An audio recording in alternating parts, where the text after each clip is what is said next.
প্রধান উপদেষ্টার প্রেস সচিব শফিকুল আলম বলেছেন, বাংলাদেশের রাজনৈতিক দলগুলোর উচিত তাদের টকিং হেডস বা মুখপাত্রদের উপর কঠোর নিয়ন্ত্রণ আরোপ করা।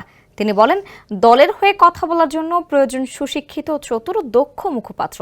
রোববার সামাজিক যোগাযোগ মাধ্যম ফেসবুকে তার ভেরিফাইড আইডিতে এমন মন্তব্য করেন প্রেস সচিব। ফেসবুকে তিনি লিখেছেন, একটি ইস্যু নিয়ে 500 জন যখন কথা বলেন, তা যে কোনো দলের জন্যই দুর্ভাগ্যের বিষয়, বিশেষ করে যদি দলটি ঐক্যবদ্ধ ভাবমূর্তি তুলে ধরতে চায়। বাংলাদেশের রাজনৈতিক দলগুলোর উচিত তাদের টকিং হেডস বা মুখপাত্রদের উপর কঠোর নিয়ন্ত্রণ আরোপ করা।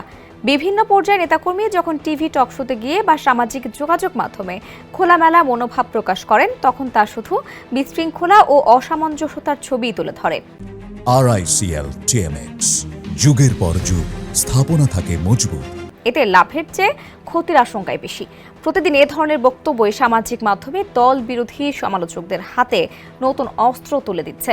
তিনি আরও লিখেছেন, অনেকে ভুলে যান এখন সামাজিক যোগাযোগ মাধ্যমের যুগ। একজন দলের হয়ে কথা বলার জন্য প্রয়োজন সুশিক্ষিত, চতুর ও দক্ষ মুখপাত্র। যারা কথা বলার যোগ্যতা রাখেন না, তাদের উচিত অন্য ভূমিকা পালন করা, বিশেষ করে তৃণমূলে সংগঠনে কাজ করা।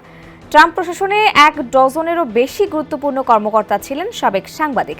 তাদের এসব পদের পেছনের একটি বড় কারণ হলো তারা জানেন কিভাবে নিজের দপ্তরের মুখপাত্র হিসেবে কথা বলতে হয়। শফিকুল আলম লিখেছেন, এই দানবীয় সামাজিক যোগাযোগ মাধ্যমের যুগে সঠিক যোগাযোগই একটি রাজনৈতিক দলকে গড়েও তুলতে পারে, আবার ধ্বংস করে দিতে পারে।